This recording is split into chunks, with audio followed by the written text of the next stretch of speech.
제가 여러분이라면은 나는 뭘 준비할까 생각해 보았거든요. 근데 제가 작년 겨울에 하나 발견한 게 있어요. 지금은 다 어려운 시기고 하죠. 근데 일단 아이고 나는 못 할 거야 하고 도전도 안 해보는 거는 진짜 그거는 아니라고 봐요. 지금도 솔직히 이제 약간 많이 실망했는데 뭐 기사시험 접수도 안 했다고 하니까 너무 실망스러워요. 근데 일단은 다가올 6월달에 일단 기능사 접수는 무조건 하시고 7월달에 기사시험도 접수하시고 준비 아까 이 종합평가사 쪽에는 이제 아까 뒤쪽에서부터 기출 문제가 나와 있으니까 아까도 말했다시피 앞에서부터 보지 말고 뒤에서부터 거꾸로 거슬러 올라가라겠어요. 거슬러 올라가서 한 10년치를 꾸준히 보다 보면은 본 게 또 나오고 해서 일을 회독만 해도 어느 정도 점수는 나올 거예요. 근데 만약에 내가 이걸 다 봤는데도 떨어졌다. 그럴 수도 있어요. 근데 낙심하지 말고 그러면 한번 떠보면 돼요. 떠보고 해서 제일 심한 사람이 10번을 보는 사람이 있어요. 이 책을. 근데 가능한 얘기긴 해요. 그리고 보는 양은 내가 아까도 얘기했다시피 기사시험이 되면은 60문제가 아니라 100문제를 봐야 돼, 하루에. 100분을 보고, 풀이도 보고, 그거는 기사시험은 한 소요되는 시간이 풀이도, 동영상도 보고 뭐 하면 한 5시간, 6시간 정도 가야 될 거예요. 근데 다 먹고, 뭐 하고 나면 시간이 부족할 거예요. 그러면은 밤 12시가 넘었어도 계속 봐요, 그냥. 그리고 내가 만약에 오늘 100문제를 다 보는 날도 있을 거예요, 열심히 하다 보면은. 다 보면은 내 스스로, 수고했어 하면서 좀 놀기도 하세요. 잠 안 오면. 잠 안 오면 게임도 하고, 뭐 웹툰도 보고, 뭐 볼것도 다 보고, 좀 놀기도 하고, 그렇게 자기 하고 싶은 거 하고, 그렇게 해서도 되는데, 날마다 일단 내가 그 목표량은 내가 보겠다 하고 마음 먹고 해야 돼요. 그리고 이제 이게 무조건 외운다고 되는 게 아니라 원리를 이해를 해야 돼요. 푸는 문제든 외우는 문제든. 그 부분에 대해서 기초는 탄탄해야 돼요. 그러려면은 방법은 공부 잘하는 학생 아니면은 교수님들한테 물어봐야 돼요. 그래서 아무 때고 자꾸 와서 물어보세요. 물어보고 그런 것은 제가 대환영하니까 물어보고 아무튼 기초를 잘 닦아주길 바라고요. 이제 내가 여러분 입장이라면은 지금 해야 될 거는 그거 자격증에 일단 올인하시고요. 자격증 올인해서 자격증을 취득을 했어. 그러면 그 다음에는 뭐 해야 될까요? 그 다음에는 뭘 해야 될 것인가? 자격증 취득을 하면은 여러분들이 우선 용감하게 한국전력을 시험을 봐도 돼요. 한국전력은 뭐 2년제 대학 나왔다 해서 시험 못 볼 자격을 안 주고 이런 거 하나도 없어요. 그래서 용감하게 합격한 학생도 나왔어요. 처음으로 우리 과에서 한국전력에 합격한 학생. 프랑크도 봤잖아요. 그 학생도 당연히 자격증 취득했고요. 그 학생이 나한테 한 얘기가 있어요. 왜냐하면 전부 다 해보지도 않고 내가 어떻게 한국전력을 시험 봐 이렇게 생각을 하는데 한국전력에 대한 정보 인터넷 찾아보면 자세히 찾아보면 다 나와요. 시험은 뭐뭐 봐야 되고 어떻게 준비하면 된다. 그래서 걔가 서점에 가면은 한국전력 입사 시험 문제집도 있어. 그거 그냥 열심히 공부해가지고 가서 시험 보면 돼요.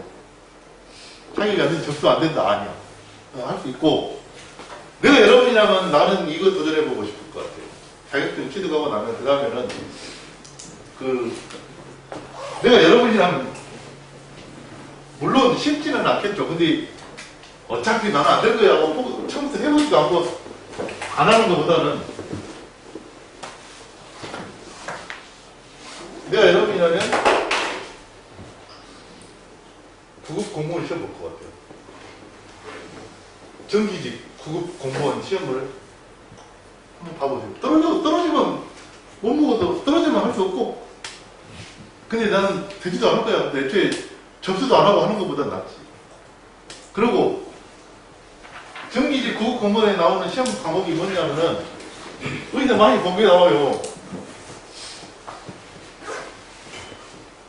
왜냐면 우리 기능사 시험 문제에 나왔던 거 똑같이 나와요. 그러니까 기능사를 합격한 사람 같으면 이거는 별로 공부할 게 없을 거야. 오히려. 그리고 뭐가 있냐면 국어, 영어, 한국사 이 세 개를 공부를 더 해야 돼. 그래서 봤더니 내가 여러분 입장을 해서 이거 공부하면 어떻게 되나 찾아봤어요. 그랬더니 그 한국사는 유튜브에 찾아보면은 그 요즘 유명한 그 핫한 설민석 씨가 강의한 데 있더라고요. 또 이런 거 봐도 되고 봤더니 그 여러분들 유명한 그거 알죠? 에듀윌 알죠? 에듀윌. 에듀윌에도 공무원 시험 보면 에듀윌이 원래 선생할 때 그러잖아요. 공무원 시험 적자고 그렇게 얘기하잖아요. 거기도 보면 구급 공무원 과목이 딱 있어요. 보니까. 근데 뭐 전기 쪽은 여기도 자격증도 있고, 전기 자격증도 있고 다 있어요. 구급 공무원에서 전기직 있잖아요. 여기서 보면은 과목이 국어, 영어, 한국사. 그리고 뭐 아까 그 전기 쪽은 오히려 별로 할 게 없어. 왜냐하면 전기 쪽은 그 보면 알겠지만 국어, 영어, 한국사하고 뭐 전기는 어차피 기능사에서 봤던 거하고 문제도 안 바뀌고 거의 똑같을 거예요. 그래서 기능사를 봤으면은 저거는 쉽게 합격할 수 있을 거예요. 그래서 국어, 영어, 한국사 공부를 좀 해가지고 떨어져도 좋으니까 도전해봐요. 저도 어쨌든 저도 목표가 실은 될지 안 될지 잘 모르지만 이제 자격증의 최고봉은 기술사예요. 기술사. 저도 할 수 있는 공부가 어느 정도까지 될 때까지는 계속 공부해볼까 생각하고 있어요. 근데 그게 힘들고 억지로 해야 되는 거면 누가 하고 싶겠지. 근데 하나하나 알아가고 하면서 쾌감이 느껴지기 때문에 즐거우니까 그 즐거운 마음 먹고 이걸 해야지. 진짜 즐겨야지. 아, 근데 내가 하기 싫은데 억지로 이걸 하고 있어. 괴로워. 막 이렇게 하면은 못 버텨. 물론 틀리기도 하고 힘이 빠질 때도 있을 건데 하나하나 알아가면서 아, 내가 점점 더 고수가 되고 있구나. 그렇게 생각하면서 즐겨야 돼요. 그게 아이고 맞추고?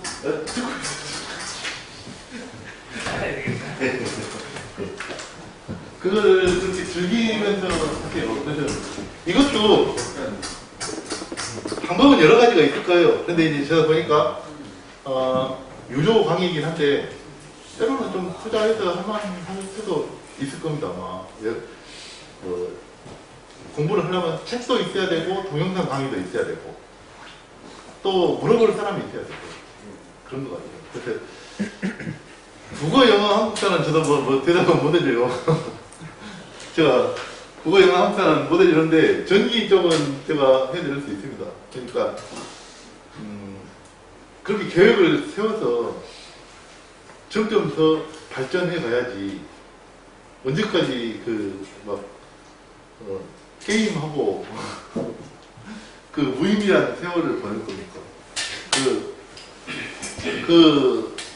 이 세상에 공짜로 얻어지는 건 없어요. 그래서 거기에 투자하는 시간만큼 되는 거고요. 어쩔 수 없어요. 그래서 기왕에 투자해서 하는 거, 기왕에 할 거면은 열심히 해서 전문가가 돼야지. 그래서 저도 사실 어떻게 하다 보니까 주변에서 이제 의뢰하는 게 많아요. 기술적 프로젝트, 기술적으로 해결해달라고 하는 것들이 많이 들어와요. 그래서 저도 너무 많이 밀려있다 보니까 빨리빨리 못 해주긴 하는데, 한편으로는 그렇게 생각해요. 고맙게도 나를 써먹을 때가 있다고 자꾸 이거 만들어달라, 이거 개발해달라 이렇게 부탁하는 사람들이 있구나. 그런데 그냥 즐기면서 살고 있죠. 근데 제가 이거는 확실히 얘기하고 싶어요. 그 이야기를 하니까 여러분들이 힘을 가지던데, 제가 나도 자격증 공부하면서 많이 떨어졌었어요. 떨어지고 했는데 계속 떨어지고 하면서 계속 공부하다 보니까 그 실력이라는 것은 어느 순간에 그냥 확 느는 게 아니라요. 안 느는 것 같은데 점점 잠재력이 생겨요. 그렇게 해서 이제 커지는 거고요. 그렇게 해서 제가 자격증 취득하고 나서 취득하기 전과 후가 제가 인생이 완전 180도로 바뀌더라고요.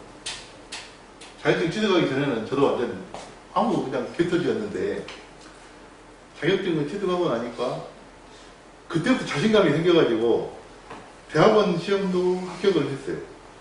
대학원에 갔더니 대학원에서 조교로 공부를 하게 됐어요. 근데 학원에서 스카웃을 하더라고. 그래서 학원에 스카웃 돼가지고 학원 강사 플러스 조교 일을 했어요. 그러고 있는데 아까 자격증을 취득하고 나서 그걸 가지고 공사업체를 들어갔어요. 공사업체 들어가서 그때는 입찰을 따는데 90년도에 한 17억, 18억짜리 공사를 내가 그 입찰을 했는데 돼버린 거예요. 그러니까 어떻겠어요? 그때 당시에 그 금액이면 엄청 큰 돈이잖아요. 그래서 그 업체에서 나한테 대우가 달라지더라고요. 그 업체에서 보너스로 나한테 차를 한 대 줬어. 차를 세 차를 한 대 뽑아주더라고. 그리고 월급이 막 세 군데서 들어와. 조교하고 있지. 대학원 조교 월급 들어오죠. 그 다음에 그 업체에서 월급 들어오고 입찰을 해서 따면은 인센티브가 들어가고, 거기다가 또 학원 강사. 학원 강사도 아까 제가 그런 걸 잘했어요. 솔직히 그 외우는 방법 있잖아요. 외우는 방법을 저는 이제 지금은 못하겠어요. 왜냐하면 옛날에는 그걸 외우는 방법을 한다고 하는 게 지금으로 치면 미투에 다 걸릴 만한 엄청 야한 걸로만 만드는 거예요. 약간 첫 머리를 따가지고 만들 때 외우는 방법을 외우는 지는데, 지금은 그거 하면 미투에 걸린다고 다 하지 말았더라고.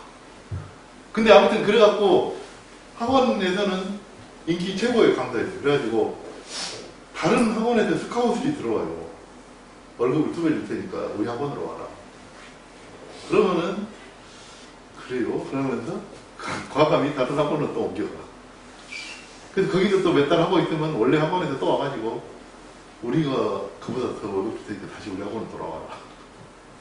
막 그러다 보니까 불과 몇 년 만에 내 통장에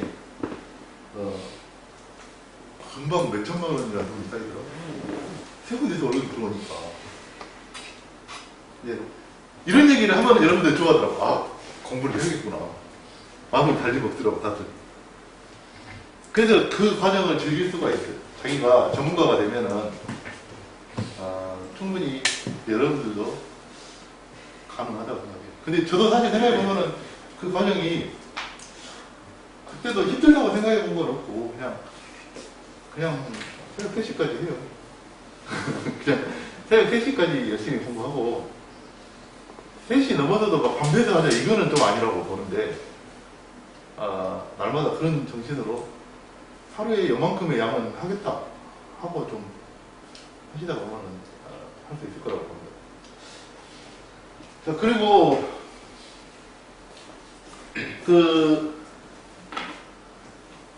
이거 이제 그 교재인데, 어차피 이거는 여러분들 2차 합격했을 때 볼 책인데요. 어차피 여러분 시험 볼 거잖아요. 수험생으로서 이거는 있으면 당연히 있어야 되는 거고, 2차 강좌 쿠폰도 이 안에 다 들어있어요. 분명히 이제 여러분들 2차를 볼 수 있어야 된다고 생각하고, 저번에 이제 제가 요거 동영상 공개해서 문제 8번 하다 말았는데요. 요거 문제 8번이 진짜 수변전 설계 문제예요. 원래는. 진짜 이 과목에서 나오는 수변전 설계 문제. 그래가지고 뭐냐면은 원래는 이제 이런 얘기입니다. 이게 실제를 보여드렸으니까 제가 와 여기 넘어가야 되네.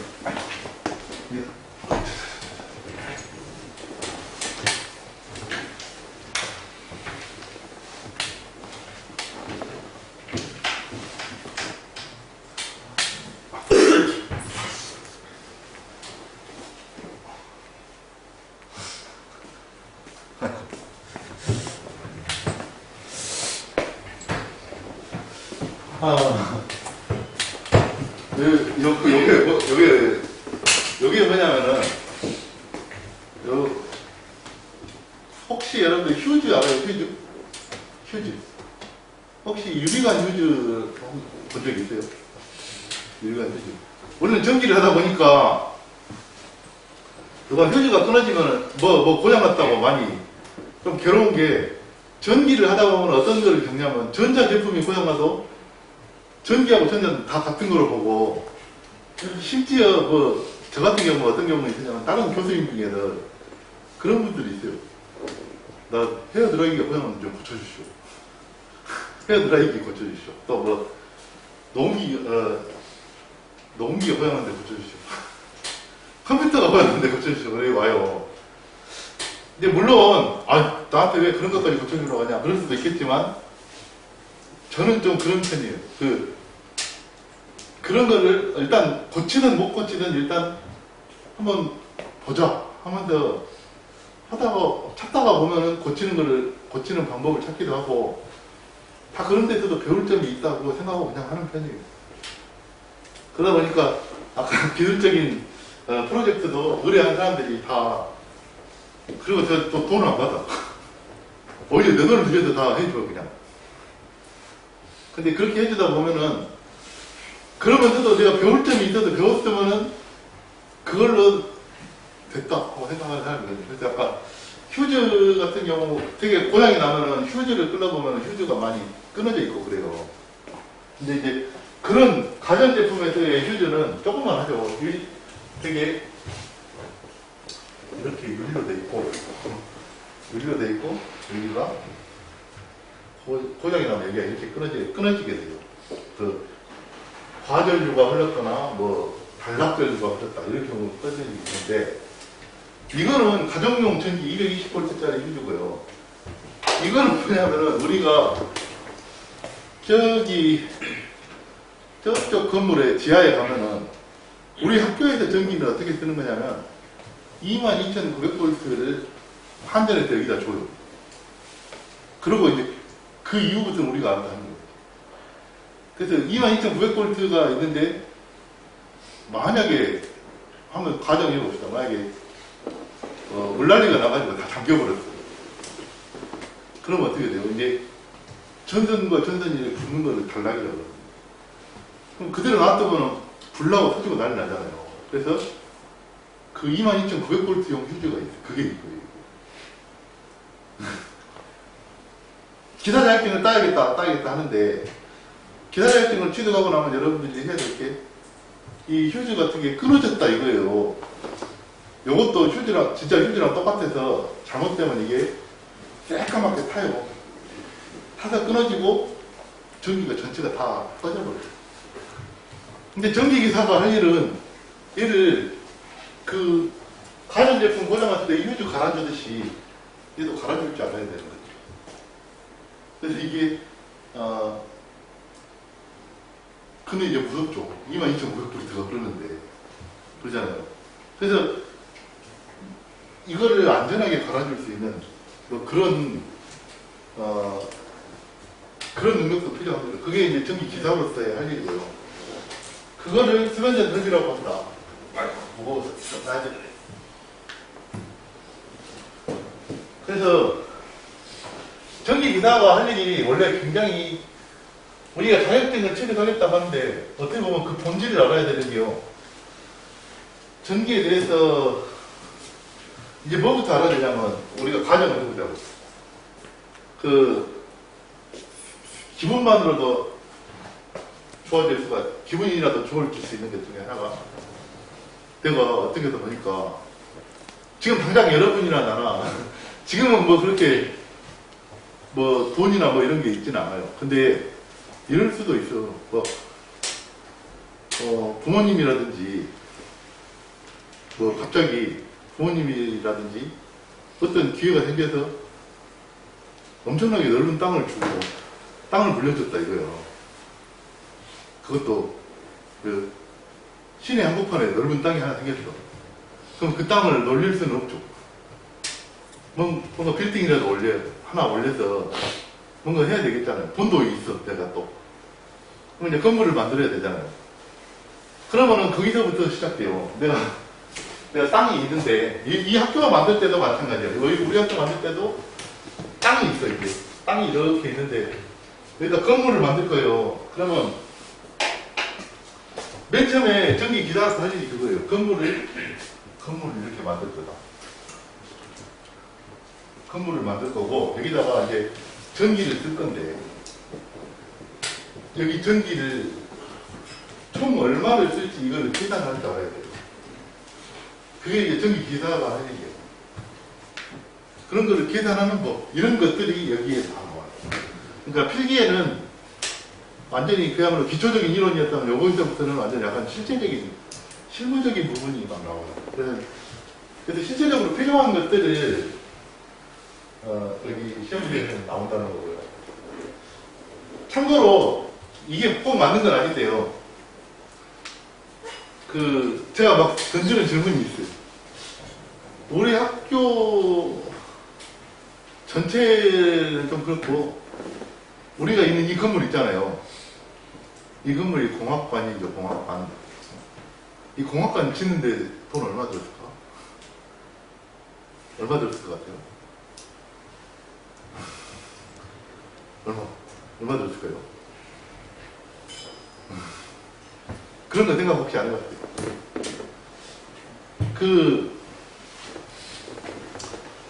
제가 이제 정확히 맞는 건 아니에요. 정확히 맞는 건 아닌데, 이 건물이,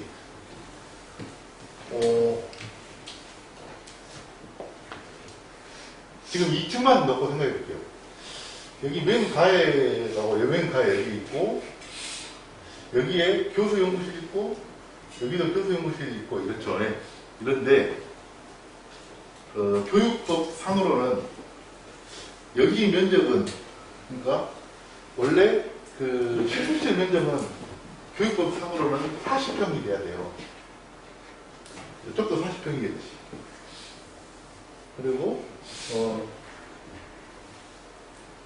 강의실 있잖아요. 우리 이론 수업하는데 거기는 교육법상으로 20평이 돼야 돼. 그리고 교수 연구실도 법으로 정해져 있는데 10평 정도 돼야 돼요. 교수 연구실 2개 10평이죠. 여기는 거의 면적이 너무 비싼데 3칸 나눴어. 그러니까 여기는 20평일 거야. 그러면은 대략 여기도 한 20평 될 거고, 여기도 한 20평 된다고 보고, 여기가 한 몇 평이 될까? 여기는 한 5평 정도 될 거예요. 여기 가운데 복도. 그러면 전체 면적은 60, 80, 120, 140, 160, 여기 5평인데 넉넉히, 화장실 뺐다. 한 200평이라고 해보세요, 200평. 여기 한 층이 한 200평쯤 되겠네. 평수로 치면요, 제곱미터 말고. 건축비가 평당 얼마 되냐면, 200만원에서 한 300만원 된대요. 정확한 건 아니라고 분명 얘기했어요. 정확한 건 아니지만, 200만원에서 한 300만원 정도 된다. 이렇게 계산이 돼요. 그러면은, 200평짜리 건물, 한 층당 그건 비용이 얼마 들지? 200평 곱하기 200만원 하면 얼마죠? 200만원 좀 너무 적게 잡았나? 한 300만원 잡아볼까? 넉넉히. 300만원 잡고, 300만원 곱하기 200평 얼마예요?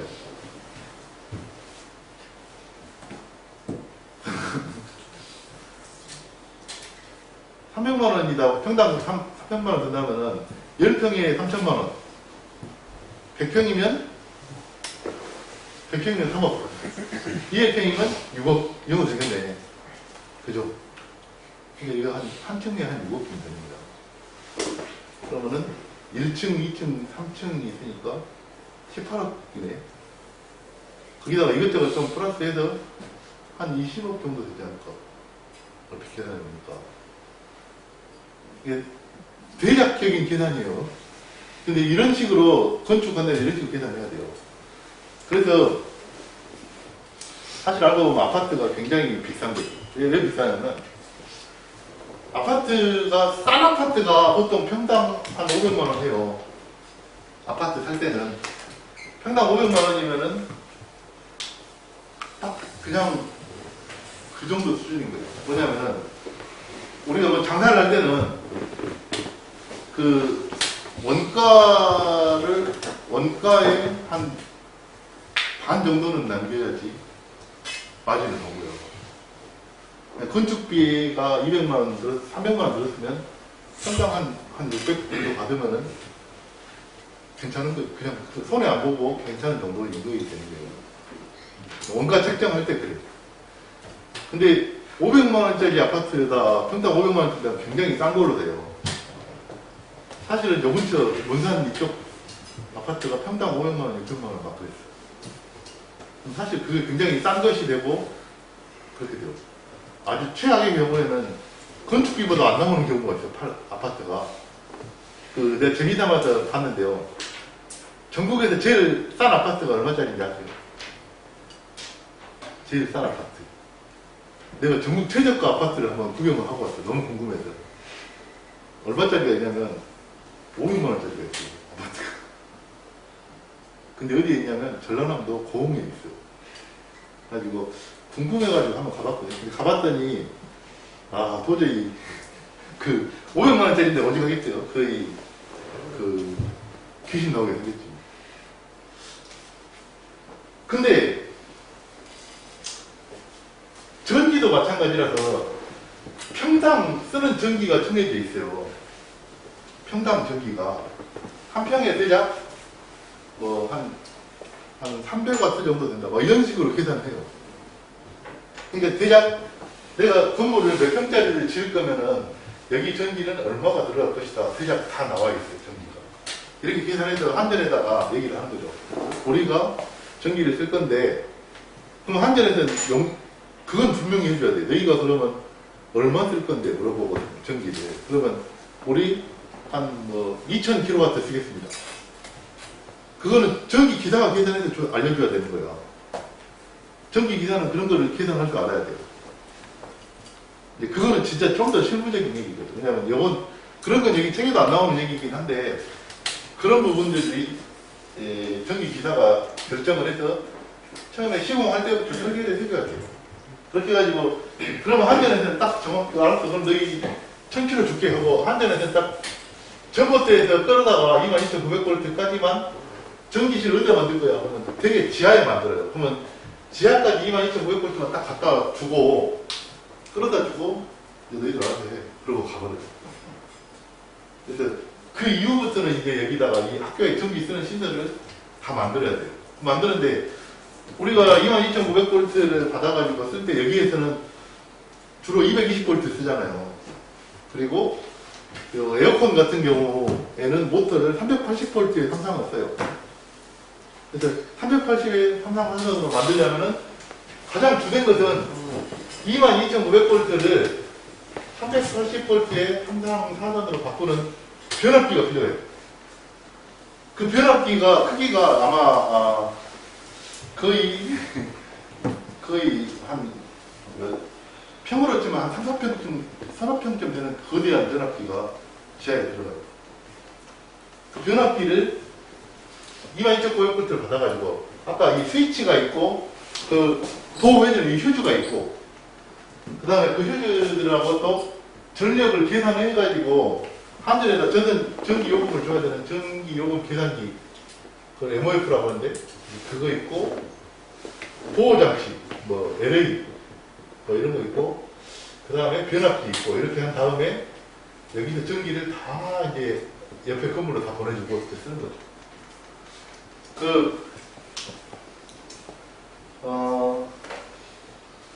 여러분들이 시험을 봐야 되니까 뭐 원리 이런 거를 따질 수는 없겠지만은 재밌는 게 기술사 동영상 강좌에서 보면은 한번 가볼게요.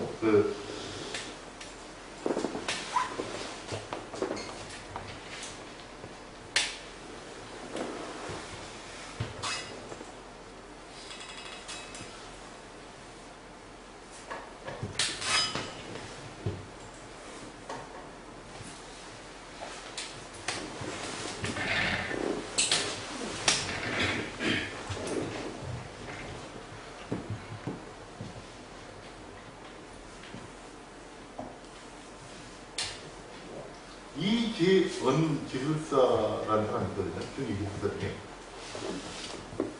이분이에요, 이분인데, 이분 강의는 전부 다 기술사 강의예요, 이거는. 기사 강의는 아니고 좀 더 거창하게 된 거예요. 근데, 기술사 강의라고 해서 사실 뭐, 새로운 게 있는 게 아니라, 이제 이 할아버지인데, 새로운 게 있는 게 아니라, 좀 더, 기사보다 좀 더 높은 수준의 강의를 하죠. 근데, 저도 이분 홈페이지 가서 글 읽어보다 알았는데, 전기가 어떻게 되는 거냐면, 전기 용량이 1000kg가 되면은, 1000kg 이상이 되면, 국가에서는 전기 안전 기술자를 법적으로 선임을 해야 돼요. 사실 그것 때문에 이 전기 자격증이 빛을 발하고 있는 거죠. 전자라든지 다른 자격증 아무리 따가야 쓸데가 없어. 그냥 종이장일 뿐이에요. 근데 전기는 법적으로 그거를 정해놓고 있어요. 그래서 웬만하게 1000kg가 어느 정도 수준이냐면 건물이 10층짜리 이상이 되면은 되게 1000kg가 다 넘어가요. 그래서 10층 넘어가는 빌딩에는 다 전기 기사가 법적으로 고용이 돼 있다고 보면 돼요. 그러면 서울 시내 가보세요. 10층 넘어가는 빌딩들이 얼마나 많은지. 그래서 거기에 다 법적으로 전기 기사가 고용이 돼야 되고, 이거는 죽을 때까지 계속 쓸 수 있게 돼요, 이 자격증. 그래서 정년퇴임해도 이 자격증 가지고 다 일을 하고 있어요, 뭔가 전기 갖고 있는 사람들은. 대신에 전기 자격증은 좀 어려운 게 그거죠. 뭐냐면 이 사람들이 기득권을 갖고 있어서 지금 현재 과정평가형이라는 사업이 있어요. 한때 전기도 그 얘기가 나왔어요. 왜냐하면 학교를 졸업하면은 자격증을 주자. 이게 과정평가형이에요. 그러면은 좋을 것 같지만 사실은 내가 내 발등 찍는 거지. 그럼 자격증 가치가 없어져 버려요. 아무나 다 자격증 다 있는데 그래서 의미가 없어져 버려요. 근데 전기만은 유일하게 그게 보호가 되고 있어요, 아직까지도. 그래서 전기는 그런 부분이 다 돼 있고, 1000kg 이하인 경우에는 어떻게 하느냐. 이러면은 용량이 작은 경우에는 전기 기사는 안 써도 되지만 대신에 관리를 받아야 돼요. 그래서 안전관리 업체에서 나와가지고 관리를 하는데 애매한 부분이 있어요. 예를 들면 조그마한 초등학교 같은 데 있잖아요. 이런 데는 1000이 아니고 500이거나 아니 700, 800 막 이렇게 끊어져 있어요. 그래서 그런 데는 전기 기사는 없지만 간이 수면전반이라고 조그마한 게 하나 있어요. 그거는 관리를 해줘요. 아까 제가 이야기한 게 이분이 나이가 58, 9세쯤 됐을 때까지 자격증이 없었대요, 이 사람이. 이 할아버지가. 근데 원래 공장에서 일을 해서 공장장이었대요. 근데 이 공장에 새로운 기계를 도입을 하면서 급기야 1000kg가 넘어가게 된 거예요. 그러니까 이 기술사가 그때 당시에는 자격증 아무도 없었어요, 이 할아버지가. 이제 공장에 부하 직원을 불러다 놓고 우리가 1000kg가 넘었으니까 전기 기사를 한 명 고용을 하자. 법적으로 있어야 되니까.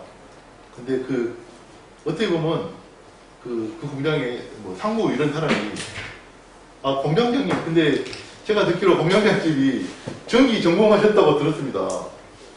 전기과를 나오셨다고 했는데, 공장장님이 자격증 따면 될 거 아닙니까? 왜 고용을 했어요? 뭐 이렇게 얘기를 한 거예요. 그게 편하게 얘기한 거였겠지만, 어떻게 보면 그 말이 씨가 돼가지고 오기가 난 거죠. 그래서 내가 나이가 50, 내일 모레 환갑인데, 나보고 공부를 하라고 하면서 이 사람이 공부를 한 거예요. 해가지고, 그러니까 이 사람이 하고 싶은 얘기는 그거예요.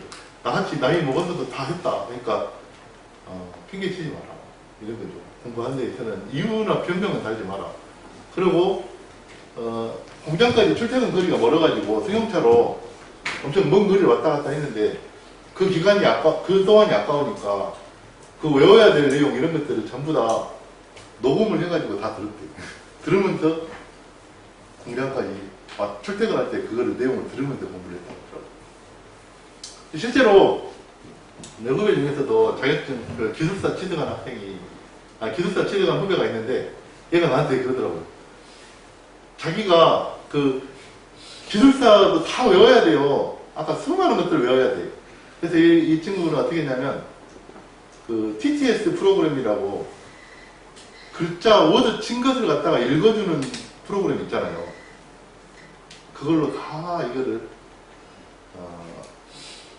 그거를 읽어주는 프로그램으로 다 읽게 한 뒤에 그걸 MP3로 만들어가지고 MP3로 그거를 몇 년 동안 계속 그것만 들었다 하더라고요.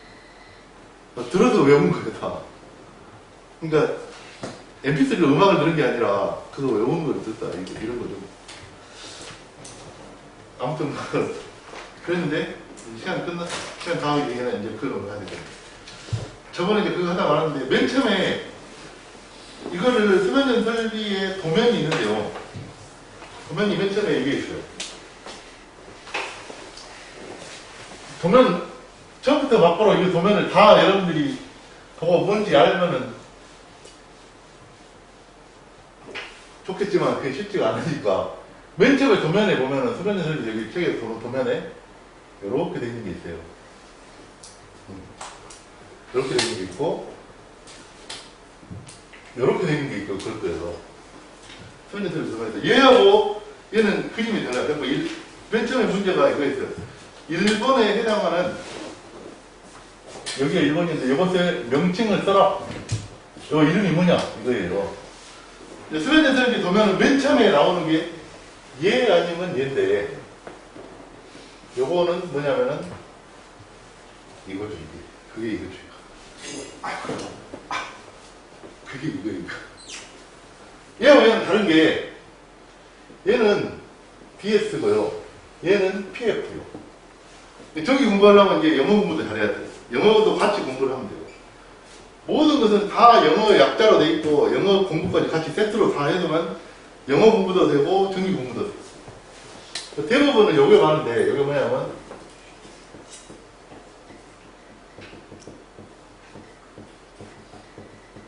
디스커넥팅 스위치. 뭐냐면은 커넥트가 뭐예요? 커넥트가 뭐냐면 연결하다는 거죠. 그래서 이게 뭐냐면 디스가 붙으면 이게 반전말이에요. 연결을 끊는 스위치라는 얘기가 돼요. 연결을 끊는다. 이거를 다시 또 한문으로 쓰면은 끊는다. 끊는다는 게 한문으로 뭐냐면 단자예요, 단자. 끊을 단자라는 한문이 있다, 한문. 단식한다 그러잖아요. 단절을 한다, 단식한다. 이게 끊을 단자예요. 그리고 전기가 흐르는 길로자예요, 길로자. 달록이라고 해요. 우리말로. 이 두 가지를 다 써야 되죠. 명칭을 써라 그러면은 디스커넥팅 스위치, 달록이, 뭐 이런 식으로 써야 되는 거예요. 다 외워둘 수밖에 없어요. 요게 대부분 맨 처음에 수면전 설비에서 맨 처음에 만난 게 이 DS거든요, DS.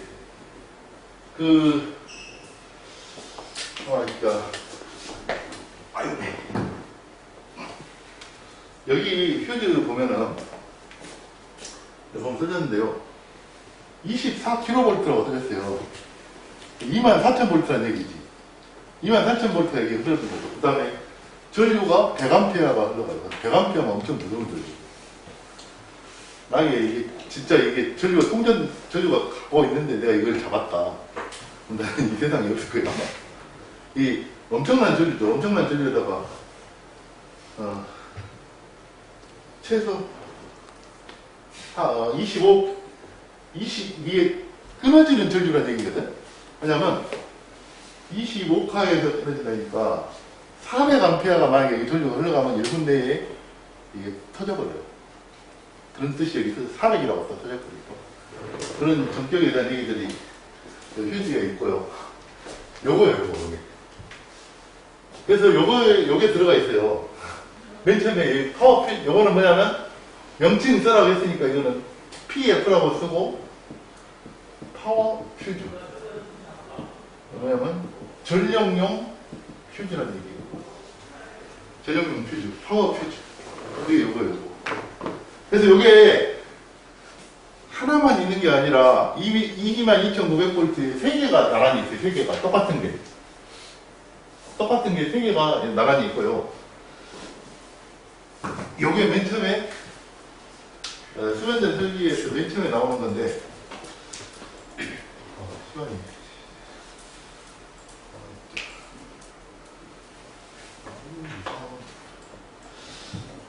이거는 한번 봐야 되겠는데.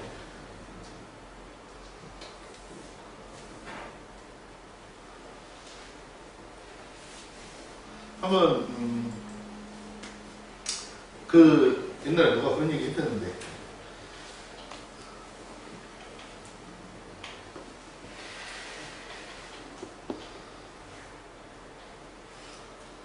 파워 퓨즈 내가 한번 검색을 한번 해볼게요.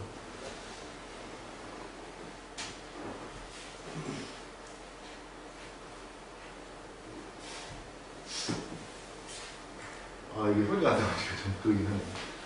이제 요게 실제적으로 이제 아파트의 지하에 전기실이에요.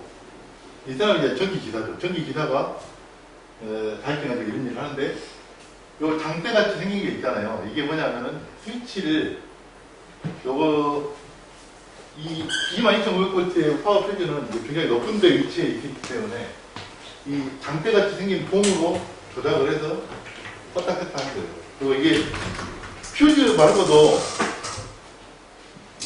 그 스위치와 같이 역할을 스위치가 파워 퓨즈 겸 스위치도 겸해서 쓸 수가 있어요. 휴지하고 스위치가 같이 겸용으로 쓸 수 있게 된 거거든요. 이거는.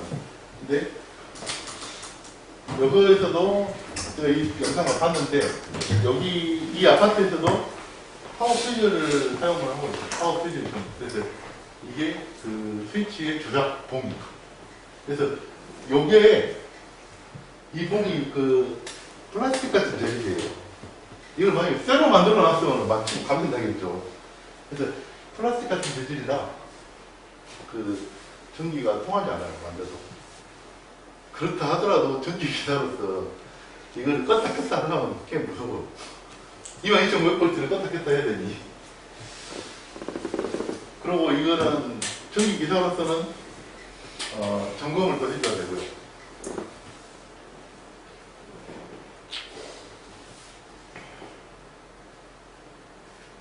근데 우리 학교에도 이거랑 거의 비슷한 시설이 들어있어요. 그래서 전부 다 요 내부에 기계들은 다 들어가 있어요.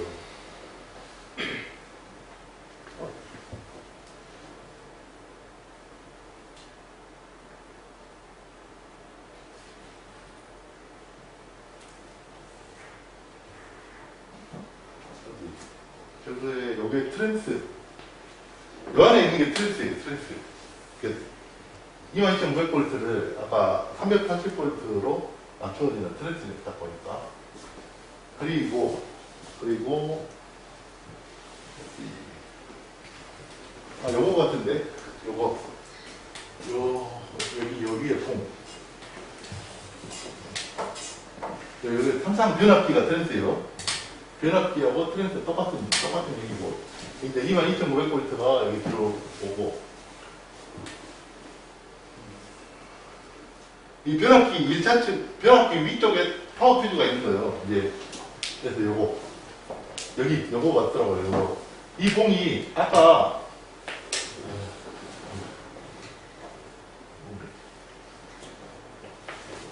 이 봉이, 우리는 요새까지 했잖아요. 근데 여기는 회색 봉이 이 파워 퓨즈인 거예요. 그래서, 만약에, 전기적으로 문제가 생기면 얘가 뻥 터져가지고 가운데가 끊어져요.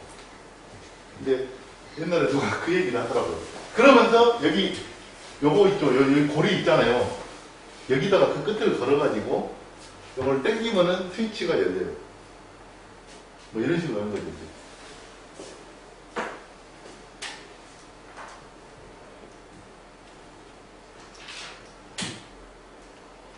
요거를 여기다 걸어가지고.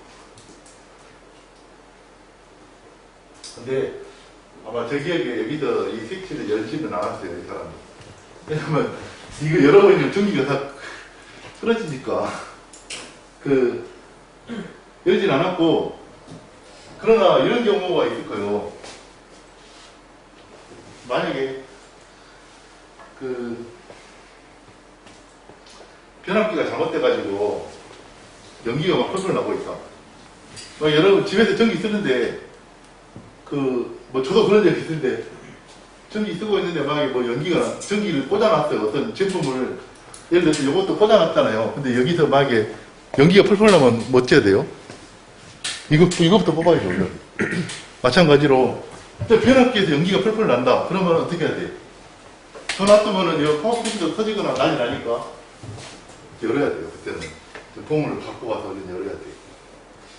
물론, 이제, 열다 보면 스파크도 나고 무섭기는 하겠죠. 근데 뭐 그런 거죠.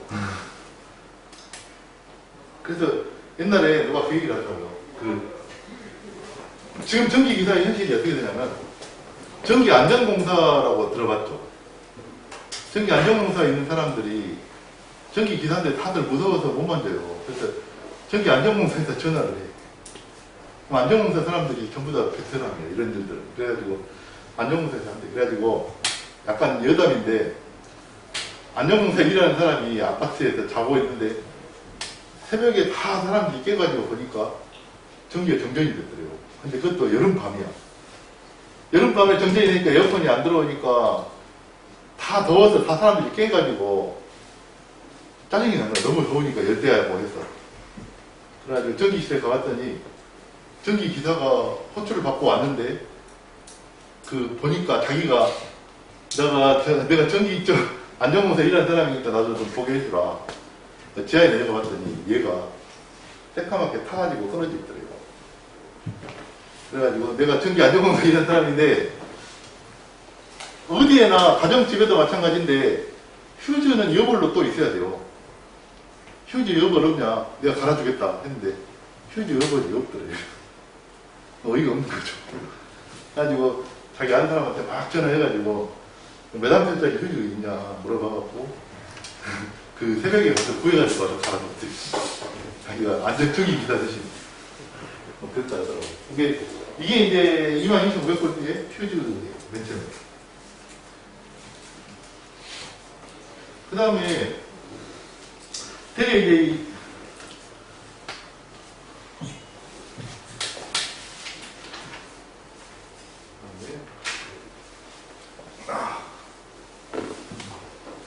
요거 하나만 더 하고 이제 끝냅시다.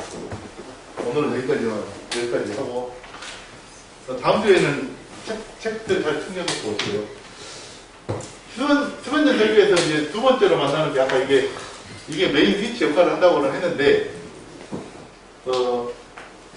요걸 절대로, 요거는 스파크가 너무 많이 튀기 때문에 함부로 여는 게 아니고요.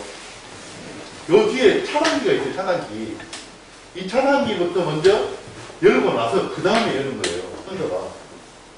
뒤에 차단기 나오면 또 그거는 또 이렇게 하기도 하고, 여기에서 옆으로 이렇게 딱 해서 요걸 2번으로 하고, 이거 명칭을 또 써라 했거든요. 요건 뭐냐고, 이제 도면에서. 이건 뭐냐면은, 이거는 LA라고 해요, LA. LA 하니까, 로스앤젤레스, 그게 아니고요. 요거는 다 영어로 다 영어 공부해도 좋아요.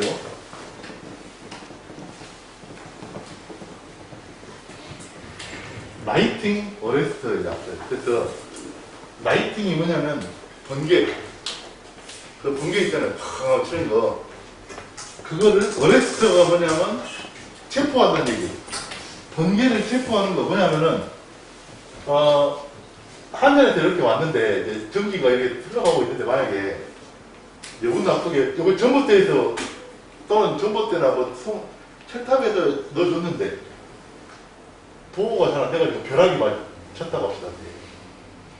벼락이 쳤어. 그러면은 이게 22,900V보다 벼락 그 전압은 뭐 엄청 이거 더 높아요. 몇 10만 볼트가 돼. 뭐 40만 볼트, 50만 볼트 누가 측정을 해봤더니 뭐 70만 볼트 막 이러더라. 100만 볼트도 있더라. 벼락 그 전압이. 걔가 이거 순간적으로 들어오면 어떻게 돼요? 난리 나버리겠죠. 이 변압기로도 이게 들어가 버려요. 그럼 변압기에 높은 전압이 들어가면 변압기가 빡 폭발해버려요. 그래서 이 LA라는 장치는 뭐냐면 22,900V보다 더 높은 전압이 들어오면은 얘는 높은 전압이 들어오면 얘는 다 빨아들여가지고 흡수해버려요. 이게 변압으로부터 보호해주는 거지. 그것만 하는 게 아니라 또 이쪽에서 이제 변압기에 대한 차단기가 갑자기 탁 열리면은 순간적으로 역기전력이 돼서 높은 전압이 튀어나와요. 그러면 그것도 얘가 다 흡수를 해줘요. 그러니까 일종의 안전장치인 거죠. LA. 그래서 LA라고 이거 표현하고 우리말로는 또 피력이라고 한다. 피력침이 아니고 피력이. 뭐 이런 식으로 하나하나를 좀 잘 보시고 요즘에 뭐 좋은 게 여기에 다 이렇게 자세히 보면은 저게 캡코가 한년이잖아요. 한년에서 22,900V, 22.9kV를 이렇게 왔고 그게 이제 LG